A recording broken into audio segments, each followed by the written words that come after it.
ये तो था एक्सरसाइज 5.1 का क्वेश्चन नंबर 2। इसका आंसर आया 0। अब कौन सा क्वेश्चन करते हैं? कौन सा प्रिया बोल रही हूँ? Question number 10। ओके,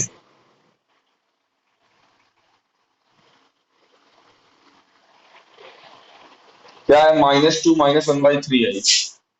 -2 -1/3 आई और पूरे का होल क्यूब। तो सबसे पहले यहाँ पर क्या करो, ए क्यूब माइनस बी क्यूब का फॉर्मूला लगा दो। क्या होता है फॉर्मूला? ए क्यूब यानी -2 का क्यूब, प्लस नहीं प्लस क्यों लगाओगे? ए माइनस बी का। हाँ, अगर माइनस बाहर अगर निकालना चाहते हो तो बिल्कुल आप लगा सकते हो। अगर आप ये प्लस का लगाना चाहते हो तो क्या करो, देखो माइनस दोनों में है, माइनस बाहर लाओ और ये बाहर आएगा तो पावर 3 है तो बाहर निगेटिव साइन रहेगा। ये इसको ऐसे भी लिख सकते हो, 2 + 1/3 आई का होल क्यूब। ये समझ में आया कि नहीं? बस अब इसमें अंदर आप ए प्लस बी का होल क्यूब लगा दो। ए क्यूब यानी 2 का क्यूब क्या होता है? 8 प्लस बी क्यूब मतलब 1/27 और आई क्यूब। ओके, फिर क्या होता है? A cube plus B cube plus 3ab, 3ab और ब्रैकेट में ए प्लस बी यानी 2 + 1/3 आई। अब देखो यहाँ पर ये 3 से ये 3 कैंसिल, ये हो जाएगा 8 माइनस 1/27 आई। देखो क्या क्या क्या हमने किया यहाँ पर बच्चे ऊपर आई क्यूब लिखा हुआ था। इस आई क्यूब को हम लिख सकते हैं आई स्क्वायर इंटू आई, और आई स्क्वायर की वैल्यू -1 होती है। आई स्क्वायर इस वजह से हो गया -1/27 आई। अब देखो यहाँ पर बचा क्या है? प्लस 2 आई को अंदर भेज रहे हैं हम। 2 आई अंदर जाएगा तो हो जाएगा 4 आई प्लस 2/3 आई इंटू आई क्या हो जाएगा? आई स्क्वायर, और आई स्क्वायर की वैल्यू -1 होती है, सीधा हम यहाँ पर माइनस साइन लगा दे रहे हैं। कोई दिक्कत किसी को यहाँ तक?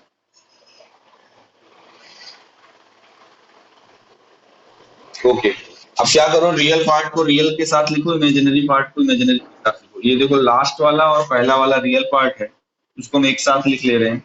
मतलब 8 - 2/3 को एक साथ, प्लस आई अगर हम कॉमन ले लें तो पहले 4 को लिखें, प्लस में है -1/27। कोई दिक्कत?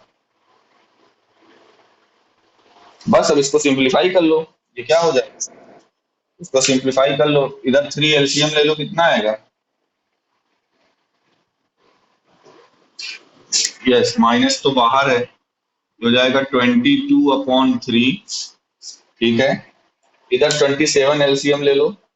27 4 जा 20 चौक 80, 7 चौक 108 की 108 माइनस। अरे भैया 18 कैसे आएगा? 108 आएगा, और -1 करोगे तो आएगा 107, तो प्लस आई टाइम्स 107/27। लास्ट में चाहो तो माइनस साइन अंदर भेज दो, -22/3 माइनस आई टाइम्स 107/27। ये हो जाएगा बच्चों आपका आंसर। क्लियर है सभी को?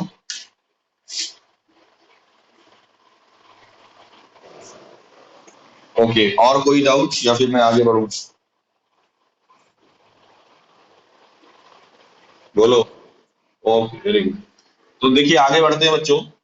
ईशान बेटा अटेंडेंस ले लेना, ठीक है? एक्सरसाइज 5.2 जैसा कि आप लोग जानते हो कि सिलेबस से हटा हुआ है, लेकिन बच्चों एक छोटा सा टॉपिक है उसमें, और इम्पोर्टेंट है, कई कॉम्पिटेटिव एग्जाम में पूछा भी जाता है। वो चीज समझाना चाहता हूँ, और पेपर में पूछा भी जा सकता है। कई सारे हम लोग अपने कॉम्पिटेटिव एग्जाम देते हैं तो उसमें भी ये चीजें पूछी जाती है, जिसको क्या बोला जाता है?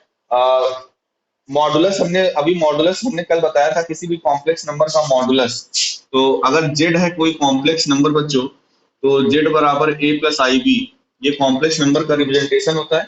क्या? जेड बराबर a+ib। इसका अगर मॉडुलस पूछा जाए, मॉडुलस ऑफ कॉम्प्लेक्स नंबर, तो मैंने कल आपको फॉर्मूला बताया था, ये होता है √a² + b²।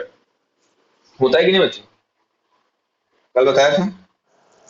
तो अभी हम लोगों को सेकंड एक्सरसाइज में 2-4 क्वेश्चन ऐसे छोटे-छोटे मिलेंगे, तो उसको हम 1-2 क्वेश्चंस को करेंगे जिसमें हमें क्या करना रहेगा, किसी भी कॉम्प्लेक्स नंबर का मॉडुलस निकालना, वो तो चलो आसान है, निकल भी जाएगा।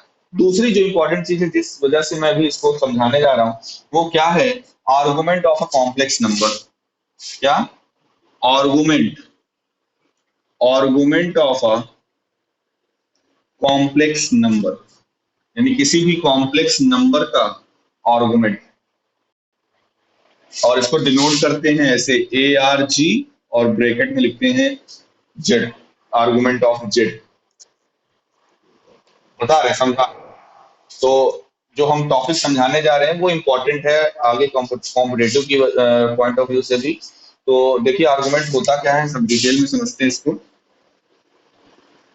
आर्गुमेंट ऑफ जेड, किसी भी कॉम्प्लेक्स नंबर का आर्गुमेंट।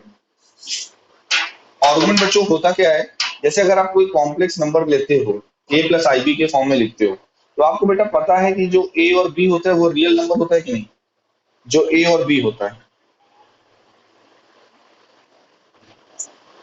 अगर a और b रियल नंबर है, अगर उसको हम कार्टेशियन प्लेन पे देखें, तो जाहिर सी बात है किसी न किसी क्वाड्रेंट में या एक्सिस में बिलोंग भी करेगा वो रियल पार्ट, मतलब वो a और b रियल नंबर। तो कहने का मतलब ये है, argument just like a slope, आपने पढ़ा है बेटा slope?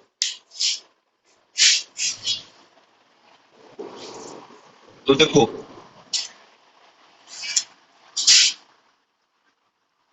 Argument of, argument of complex number, argument of a complex number, मैं जेड लिख रहा हूं, मतलब वही है argument of a complex number. देखिए है क्या इसका मतलब, पहले समझिए। जैसे आप लोग कोऑर्डिनेट ज्योमेट्री पढ़ते हो बच्चों, जैसे आप लोग कोऑर्डिनेट ज्योमेट्री पढ़ते हो, तो उसके लिए कार्टेशियन प्लेन बनाते हो। तो जब हम लोग कॉम्प्लेक्स नंबर पढ़ते हैं, तो कॉम्प्लेक्स नंबर में अगर पॉइंट्स को रिप्रेजेंट करना है, कॉम्प्लेक्स नंबर में अगर हम लोग को पॉइंट पॉइंट बोले तो ए और बी, यहाँ पर ध्यान दीजिए, ये जो ए और बी होता है, ये दोनों रियल नंबर होते हैं कि नहीं बच्चों? तो अगर ए और बी को अगर हम कोऑर्डिनेट के फॉर्म में लिखें, इसको ए और बी को अगर हम कोऑर्डिनेट के फॉर्म में लिखें, तो जाहिर सी बात है अगर कोऑर्डिनेट है तो उसके लिए रिप्रेजेंट करने के लिए एक प्लेन भी होगा। तो जैसे इस प्लेन में अगर हमको रिप्रेजेंट करना है, तो यहाँ पर किसी भी कॉम्प्लेक्स नंबर को जब हम किसी इस तरह के कोऑर्डिनेट सिस्टम में यानी प्लेन पर रिप्रेजेंट करते हैं, तो इस प्लेन को बच्चों क्या बोला जाता है? कॉम्प्लेक्स प्लेन या फिर अर्गन प्लेन बोला जाता है। इस प्लेन को क्या बोला जाता है? कॉम्प्लेक्स प्लेन बोला जाता है या फिर अर्गन प्लेन बोला जाता है।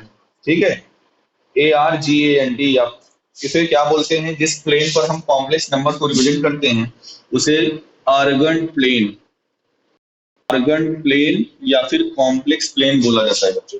जिस प्लेन पर हम कॉम्प्लेक्स नंबर को रिप्रेजेंट करते हैं उसे अर्गन प्लेन। अब देखो MCQ में एक नंबर का एक क्वेश्चन बन सकता है कि अगर कॉम्प्लेक्स नंबर को हमें रिप्रेजेंट करना है तो किस प्लेन पर रिप्रेजेंट करते हैं, कार्टेशियन प्लेन पर रिप्रेजेंट करते हैं या किसी और प्लेन पर रिप्रेजेंट करते हैं, अर्गन प्लेन पर रिप्रेजेंट करते हैं, इस तरह के ऑप्शंस भी मिल सकते हैं आपको। तो करना क्या रहता है कि आर्गुमेंट होता क्या है, सपोज करिए बच्चों ये कोई कॉम्प्लेक्स नंबर है, मैं स्टैंडर्ड फॉर्म में पहले समझा रहा हूँ, जिसका अगर कोऑर्डिनेट पूछा जाए तो क्या है, ए और बी है। मान लीजिए ये फर्स्ट क्वाड्रेंट में है, क्या है, ये हमारा जेड है, ये किसको रिप्रेजेंट कर रहा है? ये जेड है हमारा, ए और बी को रिप्रेजेंट कर रहा है। तो इसको क्या करिए आप ओरिजिन से मिला दीजिए, इसको क्या करिए ओरिजिन से मिला दीजिए। तो ये जो पॉइंट ए कॉमा बी है, यहाँ पर क्या है, ए कॉमा बी है, यहाँ पर पॉइंट क्या है, ए कॉमा बी है। तो इस लाइन का, ये जो आप लाइन देख रहे हो, इस लाइन का पॉजिटिव एक्स एक्सिस से जो झुकाव होता है, अगर मैं इसको थीटा कहूं, इसी झुकाव को ही क्या बोला जाता है, आर्गुमेंट। कॉम्प्लेक्स नंबर जैसे उसमें आप कोऑर्डिनेट ज्योमेट्री की भाषा में इसको बोला जाता है स्लोप। कॉम्प्लेक्स अभी आगे चलकर हम लोग स्ट्रेट लाइन एक चैप्टर भी पढ़ेंगे, आपके 11th क्लास में है भी, वो ये क्या कहलाता है बच्चों, किसी लाइन का स्लोप कहलाता है, कितना झुका हुआ है पॉजिटिव एक्स एक्सिस से। लेकिन अगर ये लाइन रियल लाइन नहीं है, ये लाइन कॉम्प्लेक्स लाइन है। ये जो आप ओजेड देख रहे हो बच्चों, ये ओजेड, ओजेड का इक्वेशन है A+IB, ये रियल लाइन नहीं है, ये कॉम्प्लेक्स लाइन है। इसलिए ये जो स्लोप होगा, ये जो झुकाव होगा, उसको इस थीटा को हम लोग क्या बोलते हैं, आर्गुमेंट बोलते हैं। आर्गुमेंट ऑफ जेड, और डिनोट करते हैं कैसे, ए आर जी और ब्रैकेट में Z, argument of Z. Clear है? आर्गुमेंट क्या होता है समझ में आया? आर्गुमेंट क्या होता है? कॉम्प्लेक्स लाइन का पॉजिटिव एक्स एक्सिस से झुकाव। अच्छा, इसलिए आर्गुमेंट ऑफ जेड निकालने का तरीका क्या होता है? जैसे हमें थीटा निकालना है, आर्गुमेंट ऑफ जेड होता क्या है? थीटा होता है बच्चों, ये थीटा जो आप फिगर में देख रहे हो। अब ये थीटा निकलेगा कैसे, देखिए, अगर यहां से हम परपेंडिकुलर ड्रॉ करें बच्चों और इस पॉइंट को एम नाम दे दें, ओएम की डिस्टेंस ए है और एमजेड की डिस्टेंस बी है कि नहीं, क्योंकि कोऑर्डिनेट है ए कॉमा बी, तो ए डिस्टेंस ये होगी, बी हाइट होगी। क्यों बच्चों, क्लियर है सभी को? बोलिए भाई, इस जेड का कोऑर्डिनेट क्या है? ए कॉमा बी है। इस ए क्या रिप्रेजेंट करता है? एक्स एक्सिस पे चली गई डिस्टेंस। बी क्या रिप्रेजेंट करता है? हाइट। तो ओएम की डिस्टेंस ए है, जेडएम की डिस्टेंस बी है। इतना क्लियर है सभी को? तो यहां से अगर इस फिगर में मैं टेन थीटा लगा दूं, तो टेन थीटा बराबर बच्चों बी बाई ए होगा कि नहीं, परपेंडिकुलर अपॉन बेस,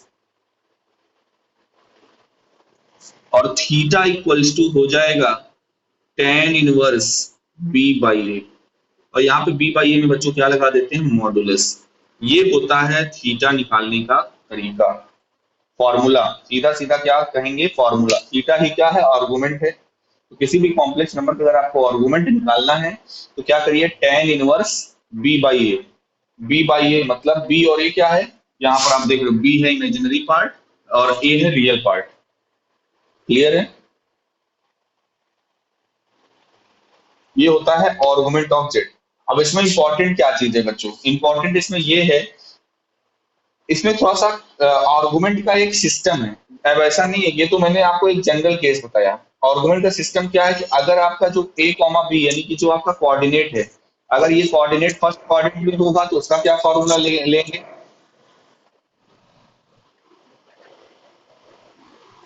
प्रिया माइक नोट कर लो। ओके, तो हमें कैसे पता चलेगा? ये देखिए, ये फार्मूला आपको याद रखना है। क्या? आर्गुमेंट यानी कि थीटा इक्वल्स टू क्या होता है?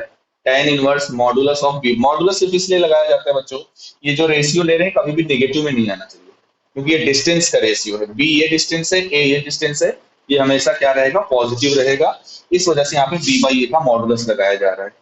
अब यहाँ से होगा क्या? कोई भी कॉम्प्लेक्स नंबर आपको दे दिया जाएगा, पूछा जाएगा इसका आर्गुमेंट बताइए। तो जैसे यहाँ पे मान लो दे दिया जाए 3+3i, एक कॉम्प्लेक्स नंबर है जेड बराबर 3+3i। अब मैं आप लोगों से पूछूं इसका मॉडुलस और इसका आर्गुमेंट बताइए। तो देखिए, इसका मॉडुलस आप लोग बच्चों यही बताओगे कि नहीं? मॉडुलस क्या होगा? अंडर रूट 3 का स्क्वायर यानी कि 9 प्लस 3 का स्क्वायर यानी कि 9, यानी कि अंडर रूट 18। ये इसका मॉडुलस होगा कि नहीं बच्चों? बोलिए। अब अगर इसी चीज का मैं आपसे पूछूं आर्गुमेंट बताइए, इस कॉम्प्लेक्स नंबर का क्या बताइए आप? आर्गुमेंट बताइए। तो आप क्या लिखोगे? Tan inverse mod of B by A. बी की वैल्यू 3 है और ए की वैल्यू भी क्या है? 3 है, और ये हो जाएगा टेन इनवर्स 1। और आपको पता है टेन इनवर्स और टेन में 1 कितने डिग्री की वैल्यू होती है? 45 डिग्री। 45 को हम पाई बाई 4 लिखते हैं। टेन इनवर्स से 10 हट जाएगा, यानी आर्गुमेंट ऑफ जेड क्या आ गया? पाई बाई 4 आ गया। क्लियर है सभी को? तो आर्गुमेंट भी निकाल लिए, मॉडुलस भी निकाल लिए। लेकिन लेकिन लेकिन ये तो आपको जितना सिंपल दिख रहा है उतना सिंपल है नहीं। एक्चुअल में बच्चों आर्गुमेंट निकालने की कैटेगरी होती है। ये आपको सिंपल इसलिए लगा क्योंकि मैंने जानबूझ के जो एग्जांपल कंसीडर किया उसके अगर कोऑर्डिनेट आप देखोगे तो 3,3 है, जो कि फर्स्ट क्वाड्रेंट में बिलोंग करता है। तो जो आर्गुमेंट बच्चों निकलता है वो डिपेंड करता है कि जो आपका कॉम्प्लेक्स नंबर में ए कॉमा बी है वो किस क्वाड्रेंट या किस एक्सिस पे बिलोंग करता है, उस हिसाब से आर्गुमेंट भी चेंज होता है। अच्छा, वो क्या है? अब मैं आपको आर्गुमेंट के बारे में डिटेल में समझाने जा रहा हूं कि जब किसी कॉम्प्लेक्स नंबर का जो कोऑर्डिनेट सिस्टम है यानी ए कॉमा बी है, अगर फर्स्ट क्वाड्रेंट पे रहेगा तो उसका आर्गुमेंट क्या होगा, सेकंड में रहेगा, थर्ड में रहेगा या फोर्थ में रहेगा तो उसका आर्गुमेंट क्या होगा। देखिए, ये जो आपका z बराबर a प्लस बी होता है, a प्लस आई बी, यहाँ पर हम कोऑर्डिनेट लेते हैं a कॉमा बी। पहला केस, अगर a कॉमा बी बच्चों फर्स्ट कोऑर्डिनेट में बिलोंग कर रहा है, अगर a कॉमा बी आपका फर्स्ट कोऑर्डिनेट में बिलोंग कर रहा है, तो उस समय जो थीटा होता है, आर्गुमेंट होता है, सॉरी, उसमें जो आर्गुमेंट होता है z का, वो किसके इक्वल होता है? थीटा के इक्वल। थीटा का मतलब वही जैसे अभी पाई बाई 4 हमने निकाला, सीधा सीधा। और थीटा होता क्या है? आपको थीटा की वैल्यू पता है, थीटा होता है tan inverse mod of b by A. तो अगर हमारा कॉम्प्लेक्स नंबर, जिस कॉम्प्लेक्स नंबर का हमें आर्गुमेंट निकालना है, उसका a कॉमा बी अगर फर्स्ट कोऑर्डिनेट में बिलोंग करता है, तो आर्गुमेंट बच्चों क्या होगा? सीधा सीधा थीटा हो जाएगा। थीटा का मतलब tan inverse mod of b by A. लेकिन अगर सेकेंड कोऑर्डिनेट में बिलोंग करता है, अगर हमारा a comma B first coordinate में ना बिलोंग करके सेकेंड कोऑर्डिनेट में बिलोंग करता है, सेकेंड कोऑर्डिनेट का मतलब क्या? जैसे आपको पता है सेकेंड कोऑर्डिनेट में अगर बात करें, तो जो कोऑर्डिनेट होते हैं उसमें x वाला पार्ट माइनस में और y वाला पार्ट प्लस में, यही सिंबल होता है कि नहीं, साइन। तो अगर आपका a कॉमा बी कोऑर्डिनेट में बिलोंग कर रहा है, उसमें बच्चों जो आर्गुमेंट होता है, आर्गुमेंट ऑफ z जो होता है, वो पाई माइनस थीटा के बराबर होता है। किसके बराबर होता है? आप थीटा पहले इसी फॉर्मूले से थीटा निकालोगे, और जो भी थीटा आएगा आपको उसको किस में से माइनस करना पड़ेगा? पाई में से माइनस करना पड़ेगा। तो सेकंड क्वाड्रेंट में जो आर्गुमेंट होता है वो पाई माइनस थीटा होता है, फर्स्ट क्वाड्रेंट में जो आर्गुमेंट होता है वो थीटा होता है। इसी तरह से अगर आपका पॉइंट ए कॉमा बी बच्चों थर्ड क्वाड्रेंट में बिलोंग कर रहा है, किसमें बिलोंग कर रहा है? थर्ड क्वाड्रेंट में बिलोंग कर रहा है। अगर आपका पॉइंट थर्ड क्वाड्रेंट में, यानी दोनों नेगेटिव है, जैसे लिख दिया जाए कोई कॉम्प्लेक्स नंबर है z बराबर -2 -2i, तो देख रहे हो a comma B -2 third quadrant में बिलोंग करेगा। तो जब आपका a comma B third quadrant में बिलोंग करेगा, तो ऐसे कॉम्प्लेक्स नंबर का आर्गुमेंट क्या होगा बच्चों? Theta minus pi. क्या होगा? Theta minus pi. इसी तरह से लास्ट में अगर आपका a comma B fourth quadrant में बिलोंग कर रहा है, अगर आपका a कॉमा बी बच्चों फोर्थ क्वाड्रेंट में बिलोंग कर रहा है, उस समय जो आर्गुमेंट होगा वो होगा माइनस थीटा के इक्वल। इसके इक्वल होगा? माइनस थीटा के इक्वल, यानी यहाँ पर क्या होगा? Minus theta. और कुछ कुछ लोग यहाँ पर 2 पाई माइनस थीटा भी यूज करते हैं। वैसे माइनस थीटा आप लोग जनरली यूज करना, 2 पाई माइनस थीटा क्या है मैं बता दूंगा अभी। तो फिलहाल ये 4 है। अगर फर्स्ट क्वाड्रेंट में होगा तो आर्गुमेंट सीधा सीधा थीटा के इक्वल हो जाएगा। अगर आपका पॉइंट जो कॉम्प्लेक्स नंबर में जो आप कोऑर्डिनेट निकाल रहे हो, यानी a कॉमा बी, वो सेकंड क्वाड्रेंट में बिलोंग करता है, तो आपका आर्गुमेंट क्या होगा? पाई माइनस थीटा के बराबर होगा। थर्ड क्वाड्रेंट में होगा तो आपका आर्गुमेंट थीटा माइनस पाई के बराबर होगा। और फोर्थ क्वाड्रेंट में पॉइंट होगा तो आपका आर्गुमेंट माइनस थीटा के बराबर होगा। यहाँ पर हर क्वाड्रेंट में आप थीटा थीटा देख रहे हो, थीटा निकाल सकते हो। थीटा कैसे निकलेगा आपको मैंने फॉर्मूला बता रखा है, theta equals to tan inverse mod of b by.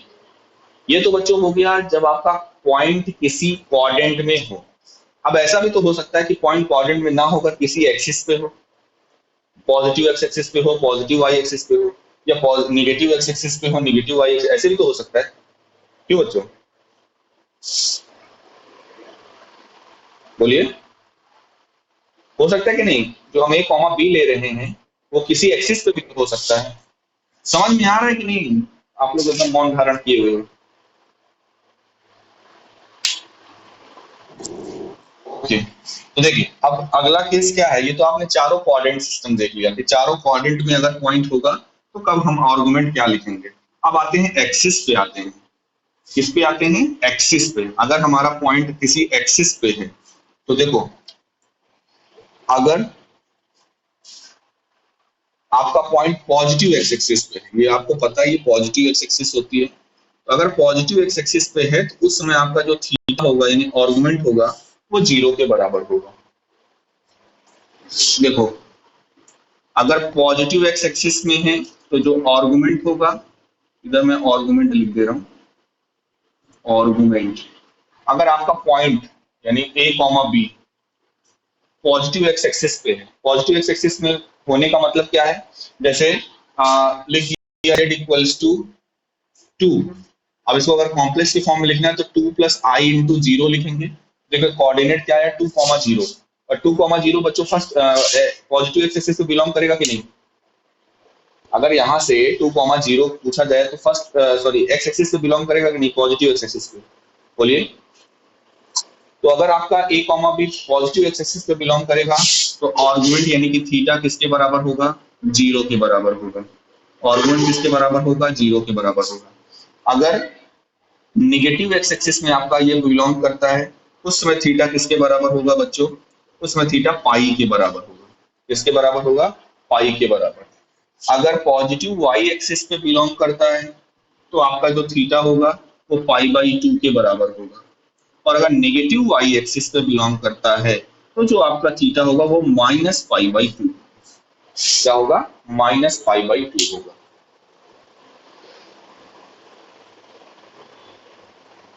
तो ये है बच्चों, ये एक्सिस पे भी मैंने बता दिया, क्वाड्रेंट पे भी बता दिया। एक और चीज, जो भी आर्गुमेंट होता है यानी जो थीटा होता है वो बच्चों हमेशा -पाई से पाई के बीच में ही बिलोंग करता है। इससे -पाई से पाई के बीच में ही बिलोंग करता है। इसीलिए आप देख रहे हो कभी भी यहाँ पे थर्ड क्वाड्रेंट में जब हम आए हैं नेगेटिव वाई एक्सिस पे तो -पाई/2 आर्गुमेंट को बोला गया है। तो जो आर्गुमेंट होता है यानी कि जो थीटा होता है बच्चों, वो कहां से कहां तक होता है, -पाई से +पाई तक। पाई में इधर इक्वलिटी लगा दो क्योंकि +पाई हमें मिल जाता है, ये पाई आपको मिल रहा है। तो ये जो थीटा होता है यानी जो आर्गुमेंट होता है, आर्गुमेंट ये भी एमसीक्यू में पूछा जा सकता है कि आर्गुमेंट कहां कहां से कहां तक हो सकता है। -पाई से +पाई तक हो सकता है। -पाई में ओपन इंटरवल है, +पाई में क्लोज इंटरवल है। और इस आर्गुमेंट को बोलते हैं प्रिंसिपल आर्गुमेंट। प्रिंसिपल आर्गुमेंट, ध्यान दीजिएगा इसको क्या बोला जाता है, प्रिंसिपल आर्गुमेंट। जब आपका आर्गुमेंट -पाई से +पाई के बीच में बिलोंग करता है तो उसको क्या बोलते हैं, प्रिंसिपल आर्गुमेंट बोलते हैं। ठीक है,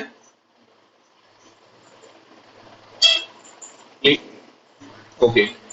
और अगर आप मतलब किसी जो भी आर्गुमेंट आपका आया बच्चों, जो भी आपका आर्गुमेंट आया चाहे वो पाई/4 आया हो या कुछ भी आया हो, उसमें अगर आप बच्चों 2n पाई या एक जनरल फॉर्म 2 पाई का कोई भी साइकिल अगर आप उसमें ऐड कर दो तो ऐसे उसको प्रिंसिपल आर्गुमेंट, ऐसे आर्गुमेंट को हम लोग बोलते हैं जनरल आर्गुमेंट। ऐसा आर्गुमेंट कहलाता है जनरल आर्गुमेंट। जनरल आर्गुमेंट, फिलहाल ये आगे के क्लासेस की चीजें हैं, लेकिन आप जान लो अगर आप आर्गुमेंट में कोई साइकिल ऐड कर देते हो यानी 2n पाई आप ऐड कर देते हो तो ये जो आर्गुमेंट बना, ये बच्चों आर्गुमेंट कैसा आर्गुमेंट कहलाता है, जनरल आर्गुमेंट। और इसको क्या बोलते हैं, फिलहाल जो आपके सिलेबस में है या जितना हम लोग एनसीईआरटी में है वो कौन सा आर्गुमेंट बेसिकली पढ़ते हैं, प्रिंसिपल आर्गुमेंट पढ़ते हैं, जिसमें थीटा हमारा हमेशा -पाई से पाई पे अप्लाई करता है। और इसी को हम लोग बोलते हैं एम्पलीट्यूड ऑफ जेड। इसी प्रिंसिपल आर्गुमेंट को ये भी बोला जाता है क्या, एम्पलीट्यूड। एम्पलीट्यूड ऑफ जेड मतलब किसी भी कॉम्प्लेक्स नंबर का एम्पलीट्यूड बोलो, किसी भी कॉम्प्लेक्स नंबर का एम्पलीट्यूड बोलो या प्रिंसिपल आर्गुमेंट बोलो, बात एक ही है। मतलब वही थीटा जिसकी वैल्यू -पाई से पाई के बीच में होती है। जनरल आर्गुमेंट क्या होता है, का जो थीटा की जो वैल्यू आई है उसमें आप कोई साइकिल ऐड कर दो, मतलब 2n पाई, 2 पाई हो सकता है, 4 पाई हो सकता है, 8 पाई हो सकता है। अगर कुछ साइकिल ऐड हो गई है मतलब आपका जो आर्गुमेंट है वो 180 डिग्री से ज्यादा हो गया है तो ऐसे हम बोलते हैं जनरल आर्गुमेंट। फिलहाल हम लोगों को प्रिंसिपल आर्गुमेंट ही पढ़ना है। क्लियर है सभी को, तो बहुत इंपॉर्टेंट चीज है बच्चों, आप बहुत इसको सीरियसली लीजिएगा कॉम्परेटिव पॉइंट ऑफ व्यू से भी। ये जो मैंने अलग ये कहीं बुक वगैरह में मेंशन आपको एग्जैक्टली जिस तरह से मैंने बताया मिलेगा नहीं, जरूर इसको नोट करके रखिएगा कहीं ना कहीं, बहुत काम देगा ये आगे के कॉम्पिटेटिव एग्जाम्स के लिए। अब आते हैं सीधा क्वेश्चन पे। थ्योरी मेरे को जो समझानी थी मैंने समझा दिया, क्या मॉडुलस ऑफ जेड बताना था वो तो कल ही बता दिया था, किसी भी कॉम्प्लेक्स नंबर का मॉडुलस निकालना आसान था। और आज का जो मेन टॉपिक था वो ये था किसी भी कॉम्प्लेक्स नंबर का आर्गुमेंट निकालना। अब जरा 5.2 एक्सरसाइज पे आइए, find the modulus and the argument of each of the complex number. फिलहाल दो क्वेश्चन यहाँ पर दिए हुए हैं, आपको प्रैक्टिस के लिए बहुत सारे क्वेश्चन रेफरेंस में भी मिल सकते हैं। जैसे लिखा हुआ है जेड इक्वल्स टू, मेरे बुक में यार मिसप्रिंट है, कोई बताओ पहला क्वेश्चन क्या लिखा हुआ है, 5.2 का पहला क्वेश्चन, -1 - आयोटा रूट 3। अब बच्चों इस कॉम्प्लेक्स नंबर का हमें क्या निकालना है, मॉडुलस और आर्गुमेंट। तो चलो मॉडुलस बताओ क्या होगा, मैं सब समझा चुका हूँ, आप बताओ मॉडुलस क्या होगा।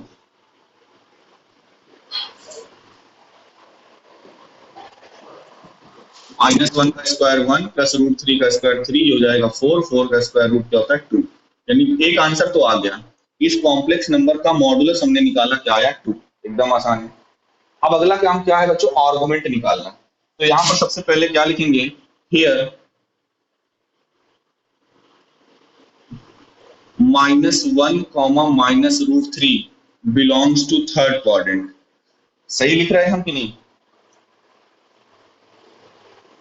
है ना। देयरफॉर थर्ड क्वाड्रेंट में बच्चों आर्गुमेंट क्या होता है, थर्ड क्वाड्रेंट में अगर कोई पॉइंट बिलोंग करता है तो therefore argument of z equals to theta minus pi.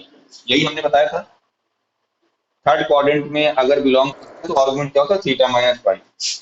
तो क्या लिखेंगे, सिंस थीटा इक्वल्स टू, या ऐसे लिख दो tan theta equals to mod of b by A, ये हमने बताया था। tan थीटा क्या होता है, mod of b by A, या theta equals to tan inverse mod of b by A. तो लिख दो, यहाँ से निकाल लो, तो ये हो जाएगा tan theta equals to mod of b की वैल्यू क्या है, -√3 है, और अपॉन a की वैल्यू क्या है, -1 है। माइनस से माइनस कट गया, tan थीटा बराबर √3 आया। और आपको पता है √3 tan में कितने डिग्री की वैल्यू, π/3। ये किसकी वैल्यू होती है, 60 डिग्री। तो हमने थीटा बच्चों निकाल लिया, थीटा की वैल्यू क्या आ गई, π/3। अब उसको हम यहाँ पर रख देंगे, तो ये हो जाएगा क्या, argument of z equals to π/3 minus pi. तो 3 एलसीएम ले लो, पाई माइनस 3 पाई, तो कुल मिला के आ जाएगा -2 पाई/3। ये आपका आंसर हो जाएगा। आर्गुमेंट बच्चों क्या आ गया, -2 पाई/3। अब बताओ डाउट कहाँ पे है, एकदम आराम से, अगर कोई भी दिक्कत होगी जरूर पूछिएगा, देख लीजिए जहां पे डाउट हो क्लियर करिए पहले। मैं पहले बोल रहा हूँ, भले ही आपको यहाँ पे ना लगे इंपॉर्टेंस, लेकिन इसका आगे बहुत इंपॉर्टेंस है बच्चों। तो आर्गुमेंट क्या होगा, -2 पाई/3। समझ में आया कि नहीं,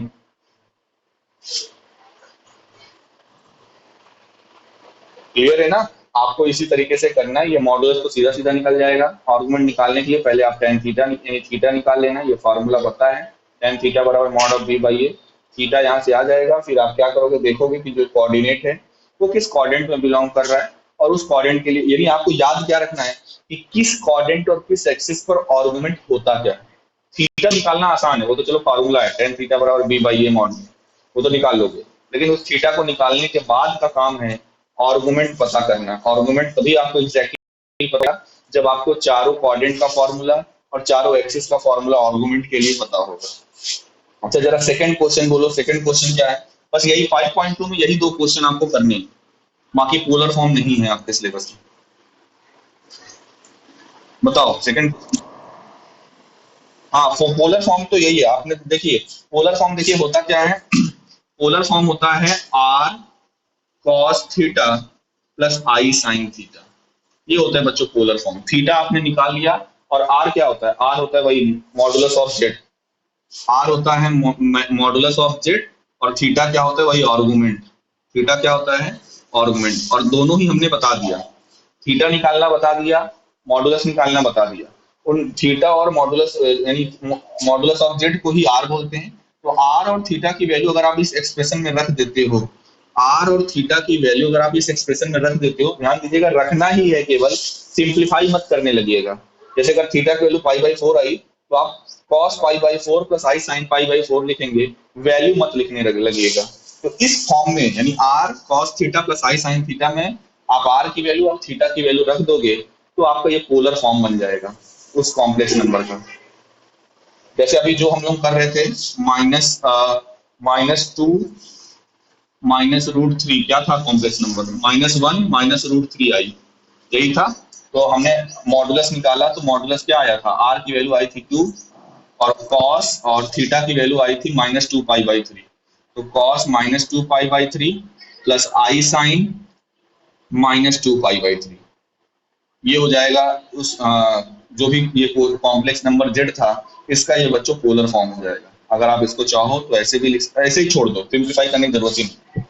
बस 2 cos -2π/3 प्लस i sin -2π/3, ये क्या हो जाएगा, इस कॉम्प्लेक्स नंबर का पोलर फॉर्म हो जाएगा। क्लियर है सभी को? तो पोलर फॉर्म भी हटाया था सीबीएसई ने, बट हमने बता दिया। 5.2 का दूसरा क्वेश्चन जरा बोलो किसान बेटा, क्या है? सेकंड क्वेश्चन 5.2 का बोलो।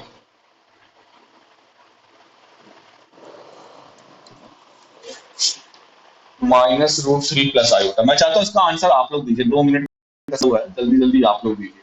-√3 प्लस आयोटा, तो सबसे पहले आपसे पूछा जाएगा इसका मॉडुलस, तो डायरेक्टली बताइए इसका मॉडुलस क्या आएगा? 2 आ जाएगा, वेरी गुड, ओके। और अब ये बताइए यहाँ पे कोऑर्डिनेट क्या है, -√3, 1, ये किस कोऑर्डिनेट में बिलोंग करेगा? सेकंड क्वाड्रेंट में बिलोंग करेगा। तो पहले tan थीटा निकाल लेते हैं। tan थीटा बराबर होता है मॉड ऑफ b/a। यहाँ पे वैल्यू रखेंगे tan थीटा बराबर b की जगह पे 1 और a की जगह पे -√3। ध्यान दीजिएगा मॉड लगा हुआ है तो नेगेटिव से कोई मतलब नहीं है, ये होगा tan थीटा बराबर 1/√3। और 1/√3 tan में किसकी वैल्यू होती है, 30 डिग्री की, तो यानी थीटा की वैल्यू आ जाएगी π/6। कोई दिक्कत यहाँ तक? अब देखिए आपका जो पॉइंट है वो सेकंड क्वाड्रेंट में बिलोंग कर रहा है, तो जब आपका कोऑर्डिनेट सेकंड क्वाड्रेंट में बिलोंग करता है उस समय जो आर्गुमेंट ऑफ जेड होता है वो बच्चों पाई माइनस थीटा के बराबर होता है कि नहीं? तो बस ये हो जाएगा पाई माइनस π/6, थीटा की वैल्यू निकाल चुके हैं। 6 एलसीएम ले लो तो हो जाएगा 5π/6, यही आपका हो जाएगा आंसर। आर्गुमेंट भी आ गया। अगर कोई पूछे पोलर फॉर्म, तो पोलर फॉर्म क्या लिखोगे, 2 cos 5π/6 plus i sin 5π/6। Clear है कि नहीं सभी को? पोलर फॉर्म भी मैंने बता दिया, पोलर फॉर्म, आर्गुमेंट, मॉडुलस, तीनों चीजें मेरे ख्याल से क्लियर होंगी सभी को। क्लियर है? अब आपका काम क्या है, इस तरह के क्वेश्चन पे जिसपे आपको आर्गुमेंट निकालना हो और मॉडुलस निकालना हो या पोलर फॉर्म भी कह सकते हो, तो आप प्रैक्टिस कर सकते हो। इसमें तो 2 ही क्वेश्चन थे एनसीईआरटी में, कल से हम लोग क्वाड्रेटिक इक्वेशन पढ़ेंगे, इसी में जो अगला वर्जन है आगे का 5.3 में। फिलहाल इससे रिलेटेड क्वेश्चन पे प्रैक्टिस जरूर करिएगा, ठीक है?